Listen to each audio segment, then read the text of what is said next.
¿Qué tal? ¿Cómo están? Qué gusto me da saludarles a través de la señal de Radio Nonguén, de Under Express y de Penquista RTV. Estamos dando inicio a esta primera entrega de los temas de hoy, un programa producido por el Centro Sociocultural Juan Antonio Ríos, en colaboración con los 3 medios que les acabo de mencionar.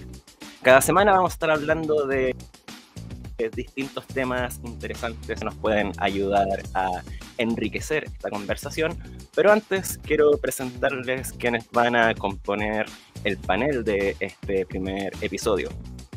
Les hablaba del Centro Cultural Juan Antonio Ríos, instancia que alberga este proyecto, y nos acompaña en esta ocasión Eduardo Arriagada, presidente justamente de esta institución. ¿Cómo estás, Eduardo? Hola, buenas tardes, ¿cómo estás, Nicolás?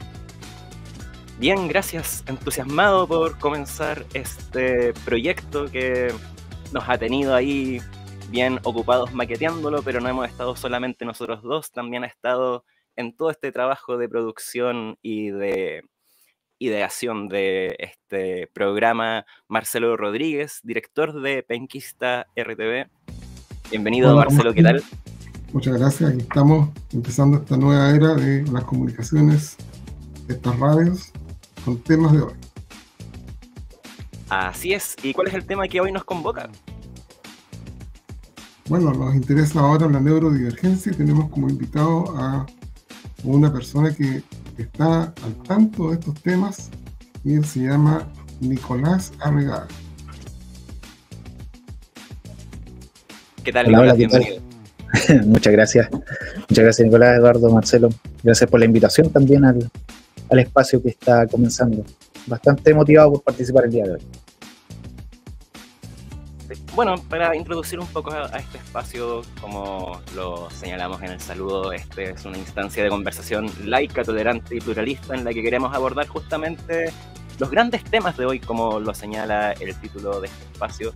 Y dentro de la pesquisa inicial que nosotros hicimos en torno a qué temas nos gustaría abordar para profundizar, dado lo contingentes que son, se asomó en nuestro radar la neurodivergencia. Y dentro de esto, buscando un especialista que nos pudiera ayudar, sabemos que tú profesionalmente has tenido una experiencia notable que compartirnos desde el COSAM de Hualpén con un taller. Así que nos gustaría que nos compartas detalles acerca de esa experiencia, pero que antes también nos pongas en contexto con respecto a la neurodivergencia para entenderla y desde ahí sentar las bases de lo que va a ser esta conversación. Perfecto. Bueno, muchas gracias, insisto, nuevamente reitero. Y bueno, comentarle la neurodivergencia en este caso, deberíamos entenderla como en palabras bastante simples, ¿cierto? Que sería en este caso la diferencia en el funcionamiento cerebral de las personas. ¿Cómo afecta eso? En el aprendizaje, la forma en que vemos el mundo, cómo procesamos las cosas, cómo procesamos también a nivel sensorial las cosas que ocurren a nuestro alrededor, también de forma emocional y por ende también, ¿cierto?, todo lo que tiene que ver con las relaciones sociales y la vinculación también con el medio desde el punto de vista ocupacional, ya sea, por ejemplo, en lo que es trabajo, estudios principalmente y todo lo que tiene relación con el ámbito vocacional. Más aún incluso, o sea, desde todo lo que tiene que ver con las actividades de la vida diaria, o sea, desde lo que hacemos en la casa, ya son cosas que nosotros hacemos de forma distinta según cómo nos organizamos, cómo planificamos o qué tanto estrés nos generan. Esto también obviamente hay que entenderlo ya en términos como más prácticos aún, es como una especie de paraguas, ¿ya? Es una especie de paraguas que engloba varios diagnósticos de salud mental o varias condiciones de salud mental. Uno de los que más se conoce, ¿cierto? En este caso, el trastorno del espectro autista, que más o menos ya muchos ya conocen, ha estado también en conocimiento de las personas. Hay una ley que también actualmente acoge todo el tema del autismo, pero también podemos incluir otros diagnósticos como el trastorno bipolar, el trastorno por déficit atencional, la dislexia, la discalculia, entre otros tipos también de trastornos, pero principalmente se engloban estos. También están los trastornos esquizoafectivos, la esquizofrenia, donde también podemos encontrar una forma, ¿cierto?, un funcionamiento distinto a nivel cerebral que obviamente influye en el desarrollo de las personas. quisiera agregar algo, obviamente después podemos seguir como explayándonos, pero quisiera agregar algo, o sea, todo esto, la diferencia justamente, hablamos, ¿cierto?, de un espacio pluralista, tolerante, influye mucho justamente en el día a día.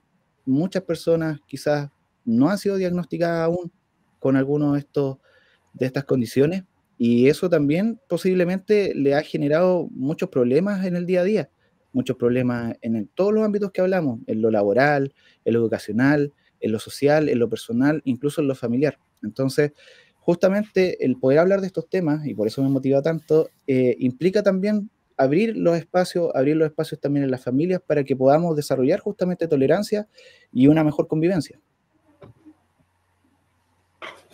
Y con respecto a la Cuéntanos. experiencia que han tenido en el COSAM de Hualpén, ¿cómo ha sido para ustedes generar un espacio para empezar a atender casos de neurodivergencia? ¿Qué clase de problemáticas les ha tocado atender? ¿Qué huellas sienten que han podido dejar a partir del trabajo que han generado en ese espacio?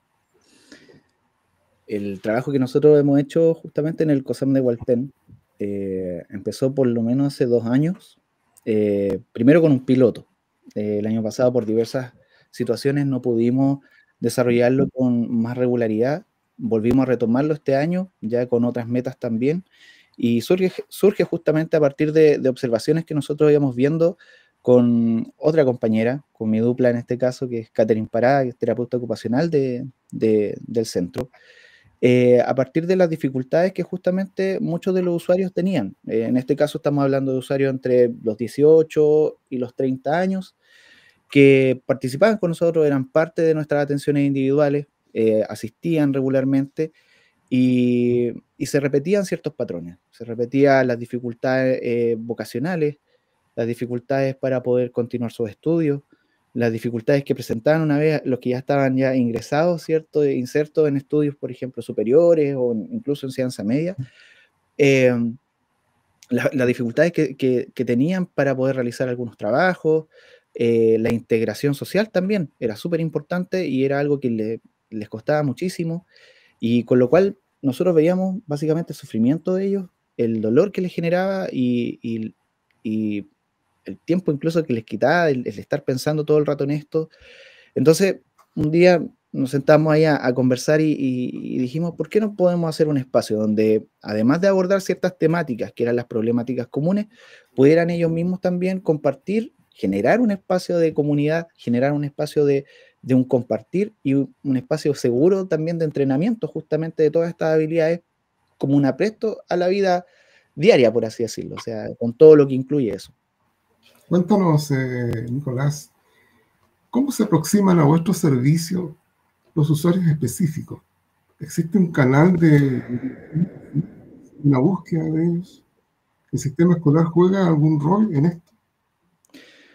Bueno, particularmente en este caso, más bien fue una convocatoria que nosotros como profesionales hicimos a partir de las observaciones que veíamos de los distintos usuarios del COSAM. En este caso, igual para poner en contexto a las personas, el COSAM es un centro de salud de atención secundaria, ya por ende un centro de especialidad que justamente recibe derivaciones de la atención primaria o de los servicios de urgencia y trata justamente especialidades asociadas a salud mental y psiquiatría.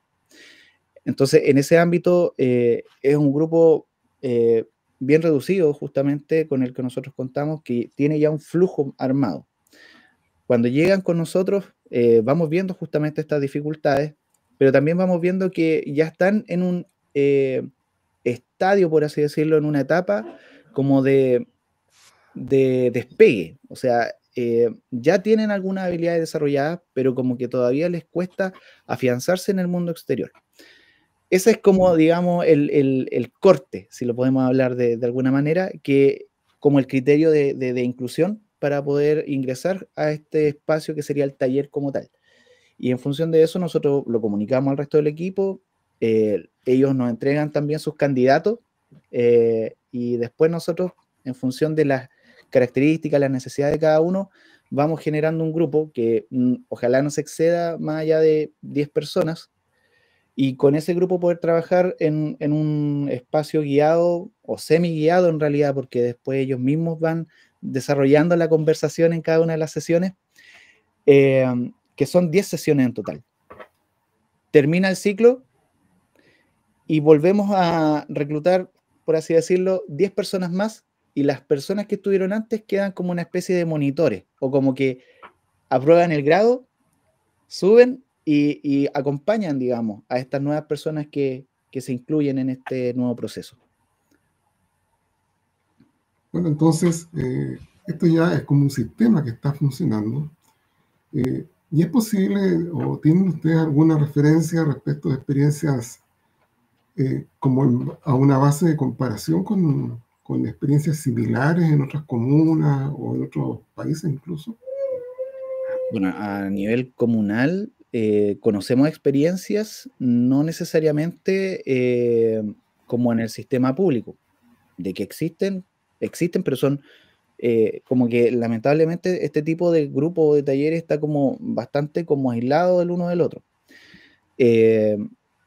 A nivel como de extra sistema, ¿cierto? De atención particular, también existen grupos de entrenamiento de habilidades sociales.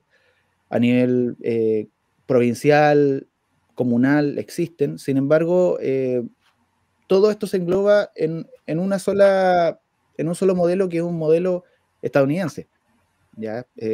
Desarrollado por la UCLA, en este caso, que es el famoso PEERS. Más que nada, en español sería como un programa de entrenamiento y enriquecimiento de habilidades relacionales. Y justamente está hecho como una intervención en grupo, un grupo reducido de personas, con cierta cantidad de sesiones, y en cada una de estas sesiones se van desarrollando temáticas asociadas a las relaciones sociales: cómo iniciar una conversación, cómo mantener una conversación, cómo salir de una conversación, cómo lidiar con el rechazo justamente del grupo a veces cuando yo quiero interactuar con ellos. Incluso en el caso de los adultos jóvenes se agrega otro ítem, que es el de las citas, cómo poder desarrollar una cita.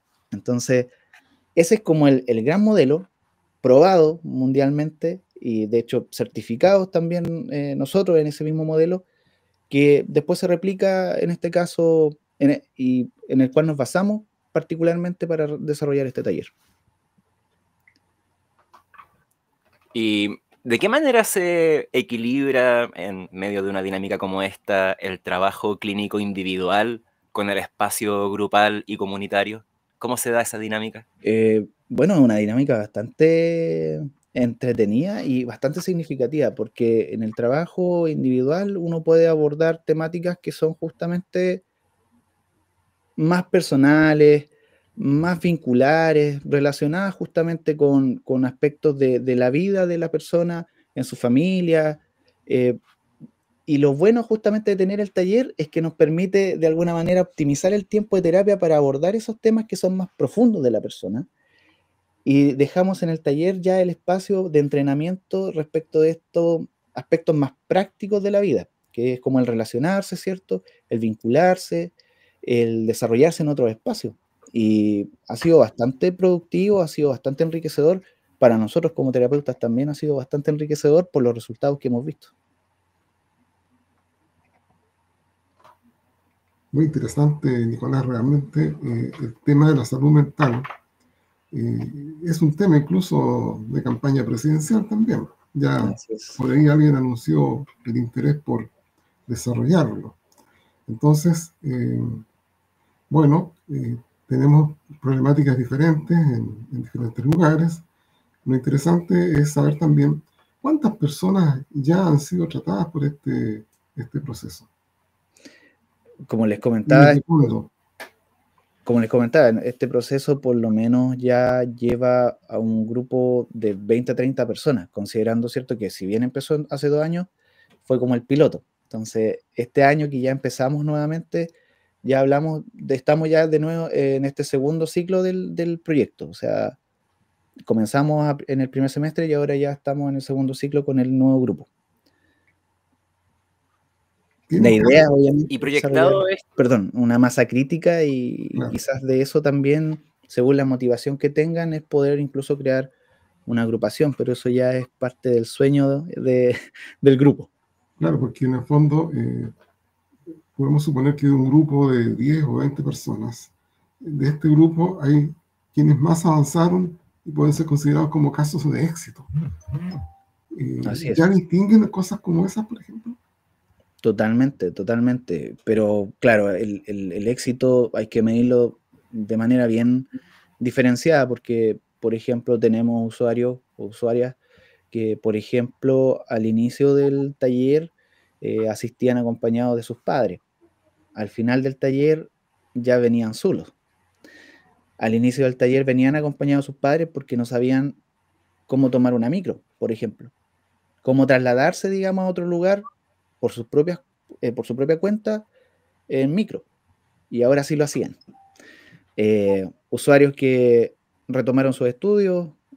Teníamos un usuario que retomó sus estudios para terminar la enseñanza media. Tenemos otros usuarios que estaban ahí como en este limbo de poder ingresar a la enseñanza, a la educación superior, y también ya pudieron entrar a la educación superior. Algunos también tenían problemas más vocacionales, otros tenían más problemas relacionales, donde pudieron encontrar en ese espacio un lugar donde vincularse con otros porque no conversaban con nadie en el día. Incluso se hicieron amigos con la persona que no andaba en micro, y se iban juntos en micro. Entonces, ese tipo de cosas son completamente significativas también para nosotros, más allá del éxito, ¿cierto? Del logro como tal, ¿cierto? También desde el punto de vista humano, o sea, poder contribuir de esa manera para nosotros también ha sido súper enriquecedor, y es lo que nos motiva justamente a seguir adelante. Muy bien. Centrándonos en el punto humano y en el trato, y ¿qué elementos claves se deben considerar en el contexto social para no sobreproteger ni infantilizar tampoco a las personas neurodivergentes, que al parecer es una situación que suele darse en ciertos espacios? Sí, se da bastante, la verdad. De hecho, a partir de lo que nosotros pudimos publicar como actividad de réplica, que fue el boletín que salió hace un tiempo atrás, aparece un espacio justamente donde se habla del aspecto familiar y de la infantilización a veces de las personas. La infantilización y la hipercrítica son como dos cosas que pasan mucho. Y además de eso, aparecía otra parte como el de los mitos y realidades. Y en uno de esos justamente hablaba de que no son niños, no son angelitos, no son personas especiales, sino que justamente son personas como nosotros, ¿ya? Y justamente este tipo de espacios permite que las personas puedan empoderarse más. Y así también vamos abriendo otro camino para que otros, como por ejemplo este mismo espacio, para que otros también lo vayan entendiendo de esa manera, y justamente desarrollemos tolerancia. Sí, yo creo que la base de todo esto es la tolerancia, es poder mirar al otro como un igual, como con quien yo puedo conversar, con alguien que es sujeto de derecho, que también quisiera hacer más cosas, que también tiene sueños, que también se frustra, que también tiene buenos días, tiene malos días, que también tiene miedos, pero que también puede. ¿Hay otra situación que podamos identificar como un lugar común dentro de estos prejuicios o mitos que valga la pena aclarar, dado que ya estamos hablando de esto? Bueno, uno de los mitos comunes justamente dentro de la salud mental en general, muchas veces, por ejemplo, las personas que tienen alguna dificultad asociada al ánimo, es que es una cuestión motivacional o de disposición, cuando en realidad hay algo que, como yo les comentaba inicialmente, o sea, aquí estamos hablando de un funcionamiento cerebral distinto. Entonces, a las personas hay cosas que le afectan de forma distinta. Es como, yo siempre lo veo así como un sistema operativo. Están los iOS, están los Android. Entonces, hay que aprender a conocer los dos sistemas si queremos justamente trabajar con ellos. Entonces, si no logramos ver eso, si creemos que todos son Android o que todos son iOS, obviamente no vamos a saber cómo trabajar, entender el sistema, y por ende van a haber muchas dificultades. No es una cuestión de antojo, no es una cuestión necesariamente de echarle ganas, como algunos dicen, sino que a veces efectivamente las personas o no tienen ánimo, energía, para nada, les pesa el cuerpo, les cuesta mucho. El simple hecho, por ejemplo, de levantarse de la cama en el día a día, para muchas personas que parece ser algo súper común, en general puede ser, o sea, la persona está haciendo todo un proceso interno que va más allá. O sea, está pensando desde el punto de ¿por qué me levanto? ¿Para qué? Entonces, no es solamente una cuestión de ganas, no es solamente una cuestión de que la persona es tincada, de que es floja, de que son rebeldes. O sea, es necesario justamente abrirse un poco a entender el porqué de las cosas, de por qué le está pasando tal cosa, no necesariamente para justificar al otro, sino que para comprenderlo, para lograr entender como la idea que está detrás, para poder justamente aportar de mejor forma.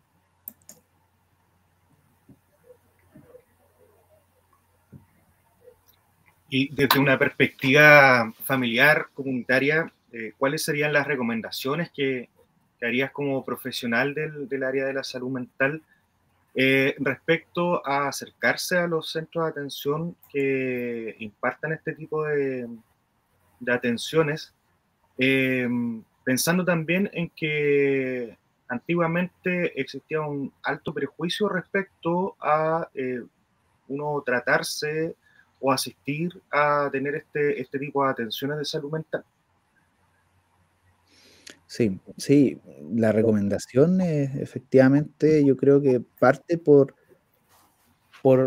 informarse. Por ejemplo, quizá al principio me va a costar tomar la decisión de hacer algo más, de ir a consultar con alguien, con un profesional, pero ahora tenemos la información a la mano, ya sea en el computador, estos mismos programas que ya no es necesario, por ejemplo, que esté la tele o la radio solamente, sino que el mismo internet está al alcance de muchas personas. eh, Poder consultar, conversar con otros, me va a permitir ya darme cuenta quizás de algunos elementos que quizás toda la vida me han hecho ruido y que quizás necesite trabajar o revisar. Y a partir de eso también, obviamente tiene que haber un cambio de paradigma respecto a lo que es la salud mental. La salud mental no es el loquero, no es para los locos. Yo siempre digo, el psicólogo particularmente trabaja con el sufrimiento humano, con el dolor. Y eso nos pasa a todos. Todos sentimos dolor por algo. Todos sentimos pena por algo. Todos nos afligimos por algo, todos nos asustamos por algo. Y a veces no basta solamente con hacerlo por mi propia cuenta. Necesito también buscar ayuda. Necesito buscar a alguien que me dé otra idea. Necesito a alguien que me guíe cómo poder hacerlo, que quizás lo ha vivido, que quizás lo ha estudiado, que quizás tiene otras técnicas, otras habilidades. Y eso claramente uno lo puede encontrar, ya sea en estos espacios que hay talleres, hay agrupaciones también, o partir justamente desde la atención primaria, consultando, y ahí obviamente los profesionales van a ir evaluando si requiere a lo mejor una atención mayor. Hay fonos también actualmente de salud mental donde uno también puede recurrir en caso de emergencia, ¿cierto? De alguna situación mayor. Y así también podemos, la misma urgencia, o sea, es un espacio donde yo también podría acudir en caso que yo lo requiera de manera inmediata. Respecto a eso, ¿cómo funciona el sistema de urgencia? Yo puedo ir a un COSAM directamente, puedo ir a un CESFAM. En este tipo de establecimientos de atención primaria, ¿existen los profesionales para poder atenderse de manera inmediata ante algún tipo de crisis? ¿O cómo también identificar una crisis?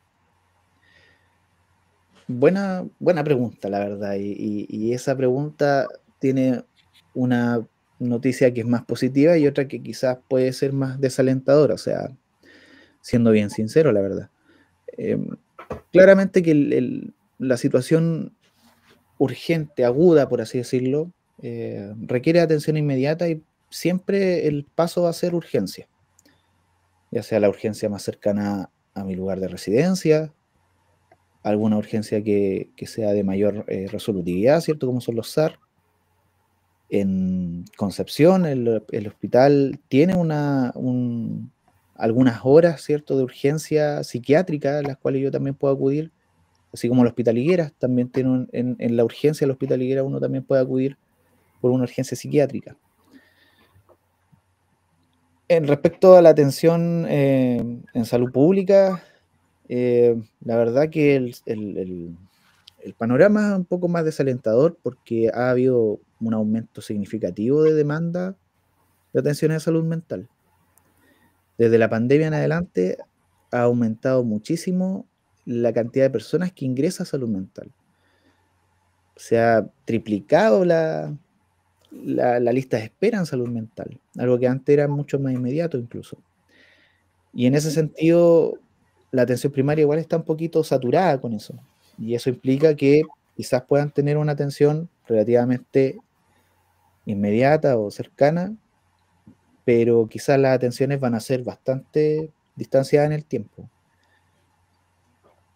La atención secundaria, insisto, para poder ingresar, tiene que ser por este conducto regular, que sería la atención primaria, en caso de que mi equipo tratante lo evalúe, o en este caso ya a través del ingreso por la urgencia, ¿cierto? En un caso ya mucho más complejo. Y respecto justamente a los síntomas de alerta, hay que verlo, digamos, en función de varios niveles. O sea, si uno ya empieza a ver cambios significativos en su diario vivir, en la energía que uno tiene para hacer las cosas, en la motivación para poder hacer las cosas, en el sentido que le doy para poder hacer las cosas, todo eso ya me puede dar una señal, por así decirlo, de que algo pasa. Para acudir a la urgencia y para que también podamos ordenar justamente eso, tenemos que hablar que la urgencia es para situaciones agudas. Y algo agudo, en este caso en salud mental, estamos hablando de todo aquello que ya genere algún tipo de perjuicio, ¿cierto?, a mi integridad física y mental. Entiéndase, una agitación psicomotora, cuando una persona, por ejemplo, empieza con ciertos desajustes conductuales, de una desregulación emocional que genera algún otro tipo de perjuicio incluso para su entorno, ya sea por agresiones o por las cosas que pueda estar diciendo o señalando, si nosotros vemos algún cambio de comportamiento muy drástico, muy brusco, y en el caso también ya que quiera hacerse daño a sí mismo, ya sea por lesiones simplemente, o también ya por un intento de suicidio como tal. O sea, ahí sí o sí hay que ir a la urgencia.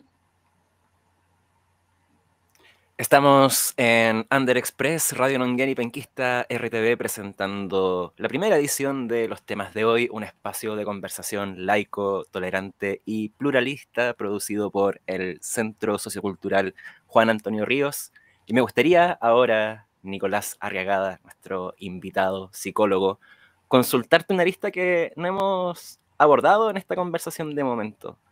¿Cómo tú, como profesional de la salud mental, abordas tu situación personal cuando se te presentan situaciones de dolor, exclusión o frustración en esos grupos? ¿El psicólogo va al psicólogo realmente?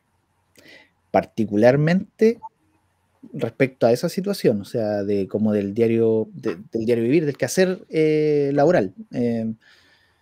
Bueno, la verdad es que ahí es muy importante el trabajo en equipo, el apoyo entre, por ejemplo, en este caso, los dos terapeutas, que sería mi compañera y yo.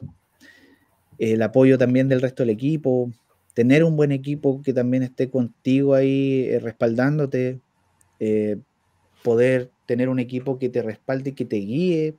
Hay que saber dejar los egos también de lado y consultar si es que tú te sientes atrapado con algún caso, con alguna temática, con alguna situación en particular que ya se escapa de tus manos como profesional.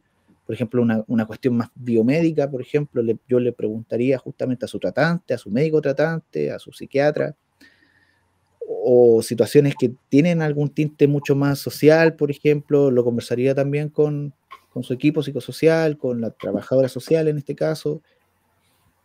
Pero es importante justamente eso, es importante respaldarse por el equipo, es importante tener espacios como equipo como de descompresión, por así decirlo, donde podamos justamente, por ejemplo, siendo súper concreto, posterior a las sesiones del taller, con mi compañera nos quedamos conversando un rato más y vamos y comentamos un par de situaciones, lo que nos gustó del taller, de la sesión del taller, con lo que nos quedamos, de los avances que han salido, del desplante que incluso a lo mejor nosotros pudimos haber tenido, así como, pucha, si a lo mejor algo no salió tan bien o podría mejorar, o al revés, porque sentimos que la sesión se dio, fluyó, salieron temas interesantes, vamos reforzándolo.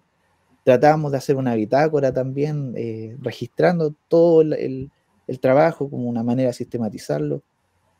Y bueno, el autocuidado es súper importante, ir a psicólogo, ir a psiquiatra. Yo siempre digo, es como que te atienda un dentista y tú le veas los dientes y no tengas los dientes sanos. O sea, imagínate un psicólogo, es un poco lo mismo. O sea, tienes que también trabajar en ti mismo. Tienes que trabajar en ti para poder trabajar con otros. Oye, una pregunta o un comentario al respecto. Si es que acaso se ha triplicado la necesidad de atender personas, ¿de qué manera o qué recursos serían necesarios disponer o qué proyectos se podrían desarrollar que pudieran complementar esta actividad, ya sea sumando nuevos equipos o profesionales? Porque claramente esta es todo lo que es salud es un tema financiero, económico. Claro. Es posible pensar que se pudieran elaborar proyectos que por tiempos limitados a lo mejor hacer más extensivas este tipo de atenciones. Completamente. Sería muy ideal que este tipo de atenciones se puedan desarrollar, se puedan replicar más en el sistema. Dentro de los modelos de salud mental existe, o sea, se solicita, se pide, se orienta, se sugiere, pero no hay recursos. La brecha de recursos humanos es bastante fuerte en salud mental. Solamente un ejemplo, o sea, en un dispositivo como el nuestro, en un centro de salud mental comunitario, debieran haber alrededor de 12 psicólogos y hasta hace un año atrás nosotros éramos como 3. Recién ahora somos como un equipo un poquito más grande de 6. Y después nos enfrentamos a otra brecha, que es la infraestructura. O sea, en estos momentos, aunque mi centro, por ejemplo, quisiera ingresar más, o sea, claro, ingresar más personal, no hay espacio para que ellos puedan atender. Y eso que nuestro centro, en cierto modo, tiene varios lugares, entendemos que hay otros centros que tienen menos lugares aún. Entonces, claro, hay que hacer una inversión en infraestructura, hay que hacer inversión en recursos humanos. Hacer inversión en recursos humanos hace que el recurso que ya exista, ¿cierto? En este caso, nosotros mismos podamos tener más espacio justamente para hacer talleres, por ejemplo, actividades más grupales, que puedan abarcar más personas incluso. Porque nos liberaría también del espacio en box, donde solamente atendemos a uno. Pero no se puede porque también hay que atender en box, porque también tenemos que dirigir nuestra atención a la terapia. Entonces, claro, esto hace que sea justamente complejo en el corto plazo el poder hacer otras actividades. Pero tenemos esperanza. De hecho, como algunos quizás han visto en redes sociales, nuestro centro va a ser uno de los que fue beneficiado, entre comillas, con la remodelación del lugar, con la normalización, como se le llama, y ya el próximo año debería estar lista la nueva infraestructura, y eso también trae consigo más recursos humanos, lo que implicaría justamente poder aplicar de mejor manera el modelo de salud mental. Y con respecto al estado actual de la salud mental en Chile en relación a la neurodiversidad, más la experiencia puntual que ustedes han tenido en Hualpén, ¿qué aprendizajes rescatarías para compartir con otros profesionales del sistema público? Bueno, yo creo que aquí es súper importante, vuelvo a lo mismo, o sea, el valor de la tolerancia es súper, súper, súper importante. Yo creo que es crucial, porque si tú no reconoces, en salud mental por lo menos, si tú no reconoces a la persona que tienes enfrente, con todas sus diferencias, con todas sus características, si tú no lo miras como tal, si no te das el tiempo de conocerlo, va a ser muy difícil poder hacer terapia, por ejemplo. O sea, uno de los pilares de una buena terapia es el vínculo terapéutico. Y para eso yo te tengo que reconocer como un otro. Y yo también tengo que ser súper sincero con los otros. Digamos que eso tiene nombre, porque es la propuesta del filósofo y cientista Maturana, ¿no es cierto? Exactamente, o sea, a partir del lenguajear, ¿cierto? Y la base del lenguajear, el amor, en este caso, nos llevaría también, el amor, la base, la inteligencia también decía Maturana, nos llevaría justamente a poder construir más, construir entre todos, construir salud mental, construir una mejor calidad de vida, pero muchas veces eso se ve súper limitado por lo mismo, a veces por, por las brechas que existen, por la sobrecarga a veces que también tienen los trabajadores en la salud, pero es muy necesario, es muy importante el poder ponernos en el lugar del otro, entenderlo en función de todas sus diferencias. Muy, muy, muy importante. O sea, yo creo que eso es lo más crucial. Una cosa, por ejemplo, muchas veces en salud mental ocurre que las personas, si bien llegan de forma voluntaria a sesión, muchas personas llegan como a la defensiva, así como poniendo una barrera, pero bastante grande. Lo que podría pasar ahí es que yo me pueda o molestar o enojar y simplemente cerrar la sesión y adiós. Pero justamente eso es lo que yo como terapeuta tengo que ir sorteando. Tengo que ir como rodando con esto, bailando con esto para poder justamente conocer a la persona y poder justamente acompañarla y ayudarla en lo que necesite. Hemos conversado bastante. No sé si quisiera agregar alguna otra pregunta, algún otro comentario, porque parece que esta conversación la vamos a tener que repetir para extendernos más profundamente y nuestros auditores y televidentes puedan apreciar lo importante que es desarrollar el tema de la salud mental, que puede estar muy cerca de nosotros sin darnos cuenta.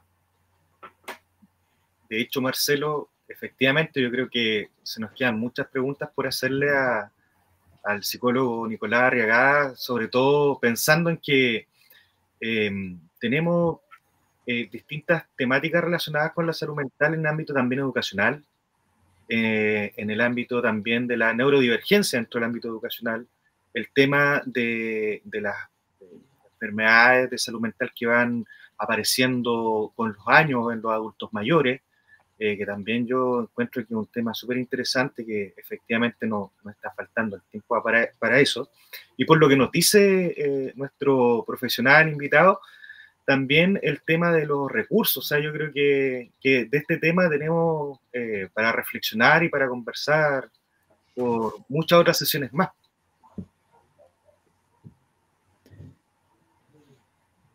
Completamente como problemática, pueden salir muchos temas. O sea, hablamos de uno en particular, ¿cierto? Cerramos con una visión más global, pero hay muchos temas que se pueden abordar de la salud mental que, como haciendo honor al nombre del programa, son temas que están ocurriendo, cada vez van teniendo más importancia y los podemos ver en las noticias constantemente.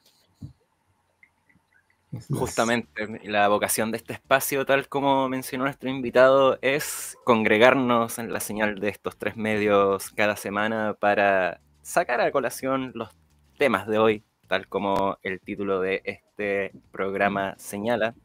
Agradecemos mucho la participación del psicólogo Nicolás Arriagada en esta primera entrega de nuestro programa, al igual como la presencia de Marcelo Rodríguez de Penquista RTV, de Eduardo Arriagada del Centro Sociocultural Juan Antonio Ríos, y también al equipo de Radio Nonguén que tras bambalinas ha estado colaborándonos con toda la puesta en escena digital. ¿Algún último llamado, Nicolás, para tener más información sobre el trabajo que realizan, alguna red social u otra vía de información? Bueno, principalmente seguirnos en Instagram, Cosamhualpen, tal cual, y ahí van a poder ver también más de lo que se hace también en el centro. Hay muchos otros talleres, hay muchos otros grupos también que trabajan constantemente. El equipo profesional, la verdad, que ha tratado de diversificar harto el rango de atención, más allá de lo clínico, que yo valoro mucho el trabajo de todos mis compañeros, de mis compañeras, es poder justamente visibilizar también todo lo que está ocurriendo, las efemérides también que van pasando para dar visibilidad también a estos temas. Así que bueno, nada, esperar también poder participar en una siguiente oportunidad y conversar de algún otro tema asociado. Así esperamos, Nicolás, yo te agradezco también, y a todos que estamos acá, esperamos el próximo martes tener un invitado que nos pueda ilustrar sobre los temas de hoy.